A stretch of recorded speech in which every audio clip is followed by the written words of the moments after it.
Bonjour, ici Michel Baudry. Je vous souhaite la bienvenue à cette capsule du service d'intervention sur mesure que vous trouvez sur notre site internet formateur.ca. J'aimerais aujourd'hui continuer le volet que nous avons commencé dans les autres capsules sur la mission, la vision, stratégie, traduire cette stratégie-là en objectifs globaux pour pouvoir arriver à faire des indicateurs pertinents à l'entreprise avec des tableaux de bord qui vont servir à la prise de décision aux décideurs, aux gestionnaires de l'entreprise. Donc, la dernière fois, on a parlé de traduire la stratégie en objectifs globaux. Maintenant, quand on a nos objectifs globaux dans l'entreprise, maintenant, il faut connaître dans l'entreprise quels sont nos processus d'affaires qui vont venir nous aider à l'intérieur de nos objectifs. Quels sont les processus d'affaires qui ont un impact, qui font en sorte qu'à l'intérieur de notre entreprise, va impacter sur des résultats, sur nos objectifs. À partir de là, il faut évidemment, comment savoir quels sont nos processus les plus importants?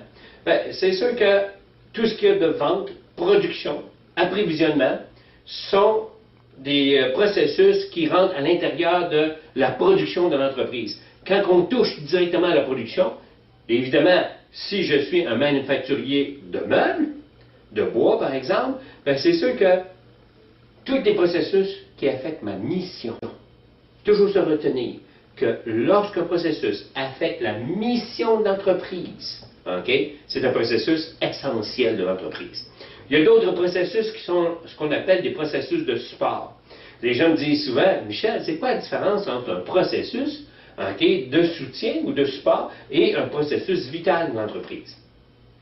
Dans une mission comme celle-là, manufacturier de meubles de bois par exemple, la production, quand on produit le meuble en tant que tel, le processus de commencer à prendre du bois en tant que tel, le débiter, le travailler, le scier, le couper, l'assembler, le coller, le visser pour en faire un meuble, tout ça est un processus avec des tâches bien précises à l'intérieur que vous allez retrouver justement dans le processus essentiel de l'entreprise puisqu'il est la définition même de la mission.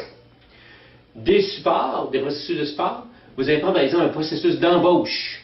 Un processus d'embauche pour l'entreprise, c'est quoi le processus d'embauche? Quand on a besoin d'un employé, on va passer tout simplement premièrement des annonces en journal, on va recevoir des CV, après ça, on va étudier les CV, on va tout simplement sélectionner des candidats, nous allons téléphoner, après ça, nous allons faire une entrevue, après ça, on va faire remplir le papier. Voyez-vous, vous avez un processus là, avec des tâches différentes, jusqu'à temps que la personne soit embauchée. Or, ça, c'est un processus de support, puisqu'il vient supporter la mission de l'entreprise. C'est ça la différence entre le processus essentiel et le processus de support.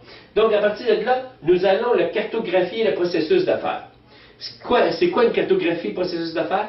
Vous avez justement une capsule donnée par M. Luc Saint-Louis sur notre site formateur.ca qui explique au complet c'est quoi la cartographie. Comment on fait pour cartographier un processus avec les tâches, les temps et les ressources que nous avons besoin, qui est nécessaire à chacune des tâches de l'entreprise. Donc, je vous convie donc à aller voir cette capsule pour avoir plus d'explications sur la cartographie des processus d'affaires. Mais chose certaine, dans une cartographie, quand nous allons faire, nous allons trouver quoi? Nous allons trouver des tâches essentielles à l'intérieur d'une cartographie. Et cette tâche-là va vous aider à faire en sorte de mettre des indicateurs à l'intérieur pour essayer d'améliorer les tâches pour accélérer le processus. Donc, à partir de là, le processus majeur, qu'est-ce qu'on fait pour mettre des indicateurs? On fait une sélection des processus majeurs pour la réalisation des objectifs. Donc, les objectifs globaux qu'on s'est fixés au départ, quels sont les processus qui viennent affecter mes objectifs?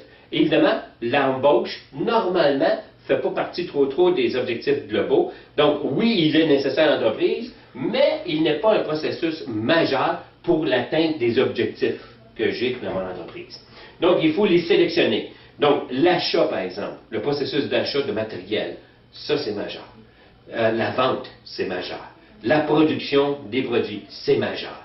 Et ainsi de suite. Tout ce qu'il y a à l'intérieur de l'entreprise pour fabriquer, pour accomplir ma mission. Donc, C'est pour ça que la mission est si importante. C'est pour ça que nous l'avons définie dès le départ. Pourquoi? Parce qu'elle est importante.